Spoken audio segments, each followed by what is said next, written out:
Damari, 16 ans, est une jeune fille réservée, élevée par un simple pêcheur. Mais tout change le jour où elle brave un interdit ancien et plonge dans la rivière sacrée. Ce qu'elle découvre sous l'eau bouleverse tout ce qu'elle pensait savoir. Elle est une sirène dorée, une héritière oubliée d'un royaume mystique. Dès lors, sa vie devient un tourbillon de révélations, de dangers et de choix impossibles. Entre trahison, guerre annoncée, pouvoirs incontrôlables et amour sacrifié, le destin de deux mondes repose sur ses épaules. Micro, voici ce qu'elle a dû faire. Commençons avec l'histoire. Dans un paisible village niché à la lisière de la grande forêt et bordé par une rivière aux eaux d'un bleu profond, vivait un homme du nom de Kani. Pêcheur solitaire, il avait autrefois mené une vie prospère dans le village d'Oniru, un endroit autrefois florissant, désormais marqué par les cicatrices d'un conflit ancien.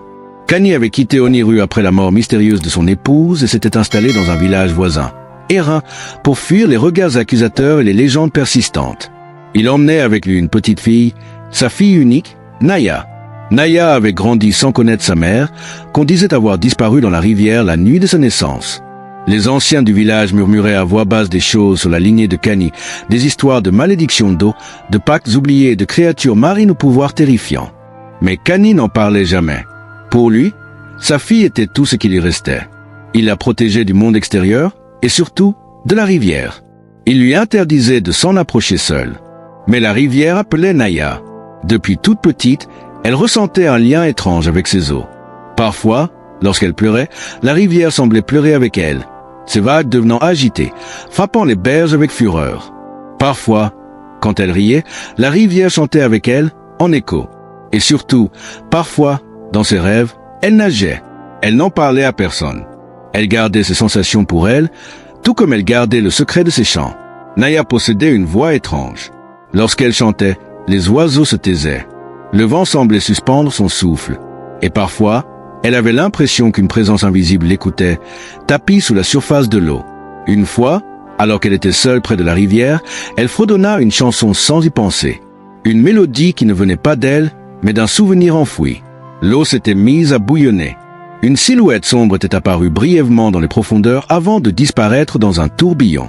Ce jour-là, Naya avait couru se réfugier dans les bras de son père. Il la serra fort, les yeux pleins de peur. « Tu ne dois plus jamais chanter seule. Naya, tu ne sais pas ce que tu appelles. » Il ne dit rien de plus. Les années passèrent. Naya devint une jeune fille vive et belle, les cheveux tressés comme les courants d'eau, les yeux dorés comme les reflets du soleil sur la surface de la rivière. Elle passait son temps entre les filets de pêche de son père et ses livres anciens. Mais toujours, la rivière l'appelait. Un soir d'orage, alors que Kani était parti au marché du village voisin, Naya s'approcha de la rive. Le vent hurlait dans les arbres, la pluie tombait à verse. Pourtant, elle n'avait pas peur. Elle fredonna une chanson qui lui venait naturellement, sans réfléchir. Une mélodie douce, lente, comme une berceuse. Et soudain, les eaux s'ouvrirent. Un tourbillon émeraude s'éleva, prenant la forme d'un immense poisson aux écailles translucides, brillantes comme des étoiles. Le monstre aquatique s'arrêta juste devant elle, les yeux immenses et sages fixés sur elle. Enfin, murmura une voix douce, presque humaine. « Tu nous appelles ?» Naya recula, terrifiée. Mais le poisson géant ne montrait aucun signe d'agressivité. Il s'abaissa, comme s'il l'invitait à monter. Une voix dans sa tête lui disait qu'elle devait le suivre. Contre toute logique, elle posa un pied sur la créature, puis l'autre. Dès qu'elle fut montée, la bête plongea dans la rivière, l'engloutissant avec elle dans les profondeurs. Le monde devint bleu. Tout était calme. Elle n'avait pas besoin de respirer. Elle pouvait voir, nager, sentir chaque vibration de l'eau comme si elle en faisait partie. Elle nageait avec grâce, comme si elle avait toujours vécu ici. Le poisson la mena dans une immense grotte sous-marine, un royaume de corail et de lumière. Là, elle rencontra un être qu'elle n'aurait jamais imaginé voir, amèrement, un homme-poisson, majestueux, aux cheveux d'argent flottant comme des algues et aux deux queues puissantes qui brillaient comme de l'or liquide. « Naya, dit-il avec une voix calme, bienvenue chez toi. »« Chez moi ?» balbutia-t-elle. « Je ne comprends pas. Tu es des nôtres, Naya. Tu es née de l'union d'un homme et d'une femme de la mer. C'est pour cela que tu entends l'appel de l'eau. C'est pour cela que ta voix est magique. Ta mère était notre reine, une dorée, une gardienne. Elle est morte pour te protéger. » Naya resta muette. Tout son monde s'effondrait.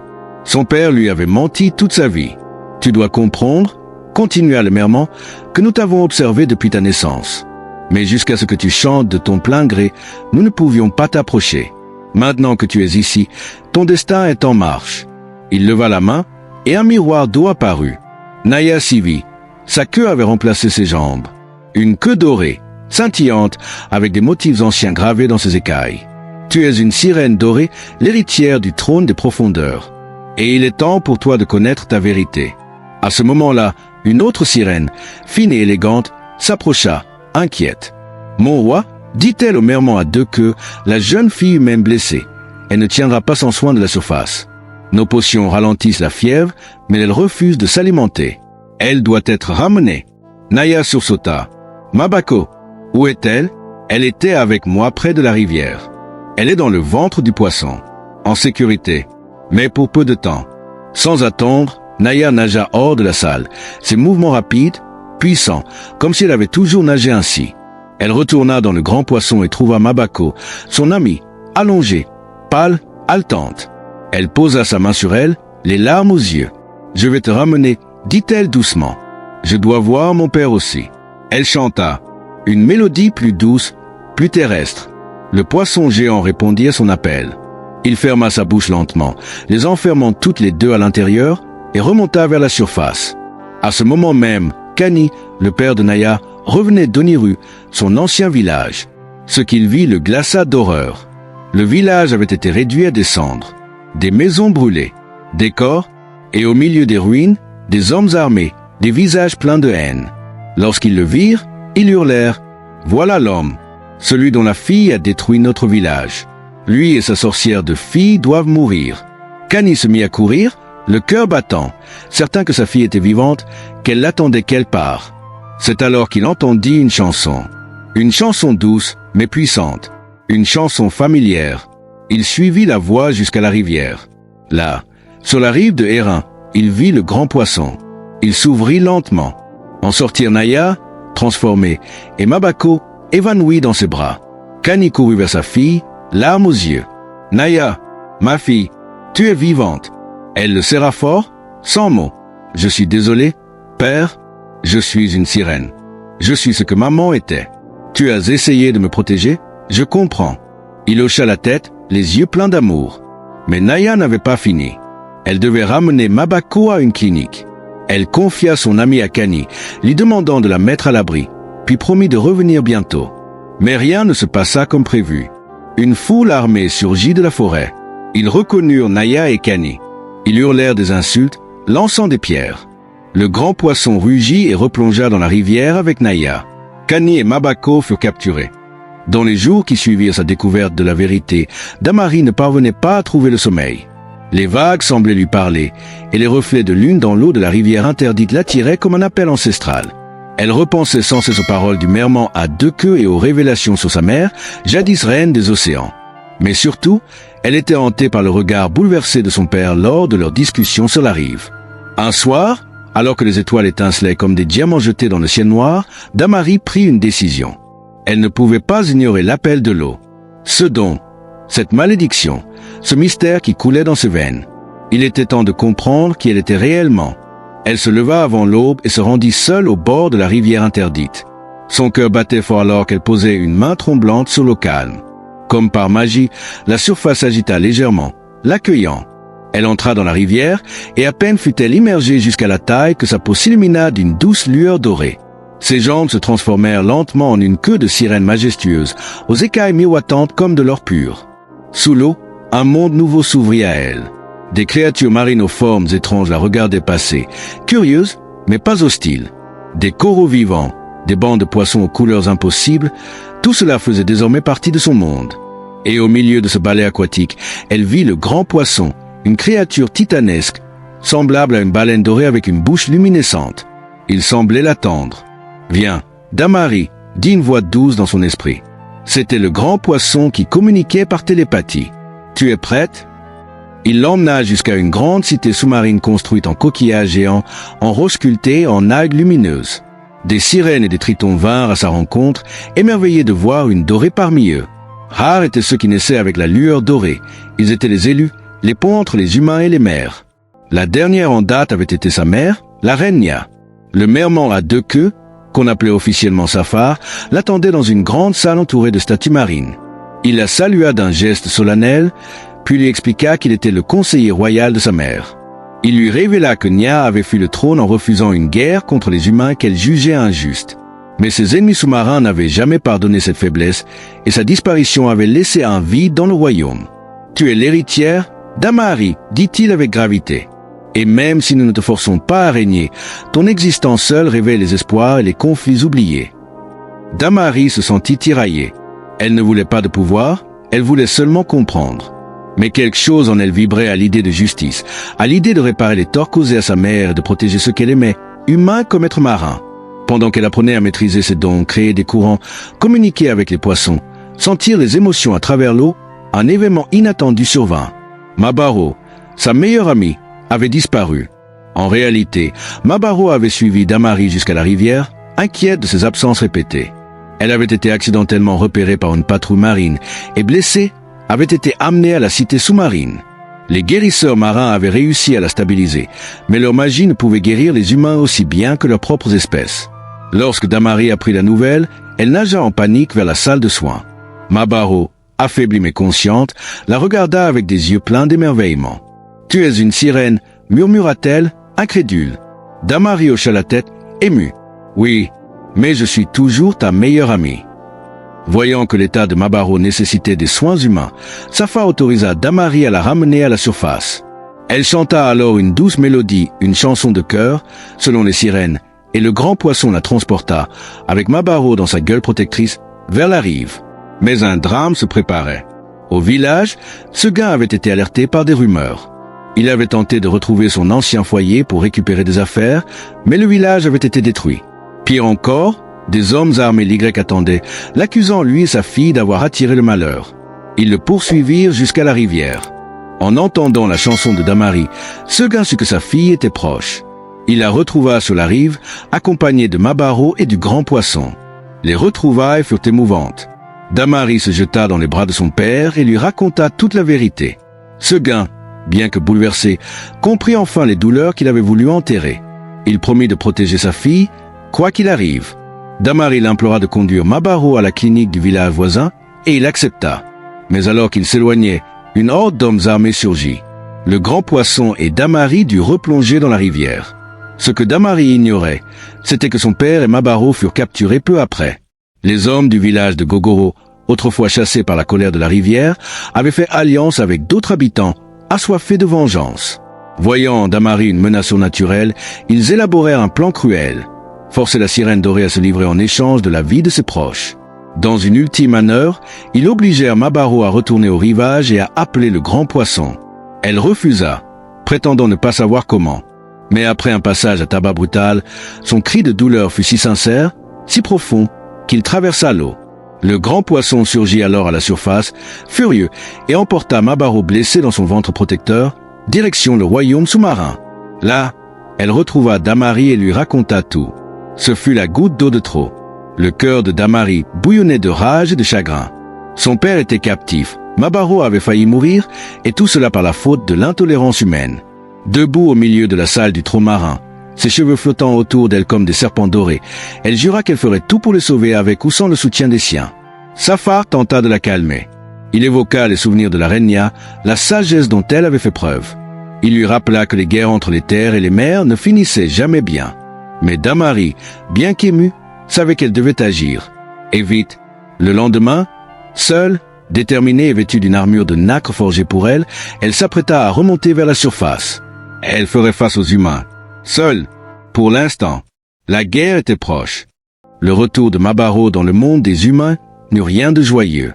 Même si Damari l'avait sauvé des grises du ventre du grand poisson mythique, son réveil sur la rive de la rivière interdite fut une seconde naissance douloureuse. Autour d'elle, les feuillages frémissaient sous le vent moite du soir et l'eau semblait retenir son souffle. Elle était seule, faible, vêtue de haillons trompés, et le soleil déclinait derrière les arbres noueux. Ce n'était pas l'accueil espéré. À peine quelques minutes après avoir repris conscience, des voix graves et des pas précipités surgirent de la forêt. Les anciens du village, les chasseurs et les pêcheurs s'étaient regroupés, alertés par les rumeurs du retour de la maudite. Mabaro fut encerclé. Ils la regardaient comme une apparition impure, leur peur se lisant dans leurs yeux. Leur colère, alimentée par l'ignorance et les légendes, éclata rapidement. Elle est de retour, celle qui a été engloutie par la rivière. Ce n'est pas naturel. Sans lui laisser le temps de se justifier, ils l'attachèrent à un arbre, décidés à consulter le devin du village pour savoir s'il fallait l'exiler ou pire. Le soleil avait entièrement disparu et une lune froide montait dans le ciel. Pendant ce temps, dans les profondeurs marines, Damari ressentit une vive douleur dans son cœur, comme une déchirure invisible. Elle savait que Mabaro était en danger. Akwe, le roi des océans, lui donna l'autorisation exceptionnelle de retourner à la surface, accompagné du grand poisson mythique. Elle prit alors une décision sans appel, braver les lois du royaume et sauver Mabaro à tout prix. Quand elle émergea de l'eau, elle apparut sous sa forme humaine, mi-sirène. Sa peau dorée scintillait sous la lumière lunaire et ses yeux projetaient une lumière bleue surnaturelle. Les villageois furent saisis de stupeur. Certains tombèrent à genoux, d'autres reculèrent avec effroi. Personne n'osa s'opposer lorsqu'elle libéra Mabaro, dont les poignets étaient meurtris par les cordes. Mais Damari ne voulait pas seulement sauver son ami. Elle voulait comprendre. Comprendre pourquoi son peuple avait tant de haine pour la rivière, pour la mer, pour ce qu'il ne comprenait pas. Elle demanda audience au conseil des anciens du village, les suppliant de reconsidérer leurs croyances, de tendre l'oreille à une vérité oubliée. Un vieillard, le plus ancien des sages, finit par parler. Il raconta une légende que peu osaient encore répéter. Jadis, les humains vivaient en harmonie avec les créatures marines. Les deux peuples échangeaient des dons, se soignaient mutuellement, et même parfois s'unissaient par le lien du sang. Mais un roi humain, avide de pouvoir, avait tenté de capturer la source de magie marine, une perle vivante que seule une reine sirène pouvait protéger. La guerre éclata. Beaucoup périrent. Depuis ce jour, les eaux furent maudites pour les hommes et les humains bannis du royaume marin. Damari comprit alors que son existence était la preuve vivante de cette ancienne union interdite. Sa mère, autrefois humaine, était tombée amoureuse d'un prince des mers. Elle était le fruit de cet amour, caché pour sa protection, élevé loin des deux mondes.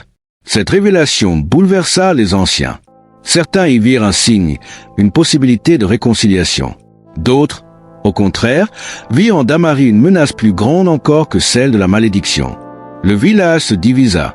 Dans les jours qui suivirent, Damari resta aux côtés de Mabaro et de son père Seguin, qui accepta enfin de lui raconter toute la vérité. Il avait connu sa mère, Akelia, une jeune femme tombée amoureuse d'un homme de la mer. Il l'avait aidée à fuir, à cacher sa grossesse, à faire naître Damari. Mais il avait juré de ne jamais rien révéler par peur des représailles. Aujourd'hui, ce secret n'avait plus lieu d'être. Alors que Damari commençait à penser les plaies du passé, un nouveau danger se profila. Dans les profondeurs, certaines factions des royaumes marins voyaient son retour à la surface comme une trahison. Les sentinelles des abysses, de puissants guerriers marins, décidèrent d'intervenir. Un ultimatum fut envoyé à Akwe. Si Damari ne retournait pas immédiatement dans les profondeurs, la guerre serait déclarée. Déchirée entre les deux mondes, Damari comprit que son rôle dépassait celui d'une simple fille ou d'une sirène dorée. Elle était l'hameçon entre deux peuples blessés. Elle décida alors d'un acte de foi. Elle convoqua un conseil mixte, humain et marin, réuni au bord de la rivière sacrée, là où tout avait commencé. Ce fut un moment suspendu. D'un côté, les anciens du village, certains armés, d'autres curieux. De l'autre, les ambassadeurs des mers, nageant près de la rive, leur corps mi-lumineux, mi-liquide, prêts à défendre le royaume. Au milieu, Damari, drapée dans un manteau tissé d'algues et de coquillages, le regard déterminé. Elle parla longuement, des blessures anciennes, des trahisons, mais aussi des possibles. Elle raconta son histoire, celle de sa mère, celle de l'amour entre deux mondes. Elle parla de Mabaro, blessée mais vivante. Elle parla d'Akwe, prêt à la protéger, mais aussi à faire la paix. Son discours fut suivi d'un long silence. Puis, le vieil ancien du village, celui qui connaissait encore les vraies légendes, s'avança. Il posa sa lance à terre et dit simplement « Si la mère envoie une enfant pour nous rappeler l'harmonie, nous serions fous de l'ignorer. » Ce geste fut suivi d'autres. Lentement, les tensions se relâchèrent. Les lances furent abaissées, les mains tendues. Mais alors que la paix semblait possible, une ombre noire surgit des profondeurs. Une silhouette féminine, drapée de ténèbres liquides, émergea de l'eau. Ses yeux étaient rouges comme la braise, sa voix sifflante et puissante. « Vous croyez pouvoir effacer ce qui a été brisé? Moi, Lyria, je suis le souvenir de la vengeance. » La sorcière des abysses, longtemps oubliée, se révéla enfin. Et avec elle, un nouveau chapitre de la légende s'ouvrait. Celui du combat entre l'espoir et la rancune ancestrale. Sous les eaux du royaume des mômes, le tumulte était à son comble. La colère de Damari, encore bouillonnante, se propageait comme une onde de choc dans les profondeurs marines. Après avoir découvert la trahison et la brutalité des hommes du village de Gogoro envers Mabaro, elle avait juré de ne plus jamais rester silencieuse. Cette fois, il n'y aurait plus de doute, plus de retour possible. La guerre approchait. Le roi Okabe convoqua un conseil d'urgence.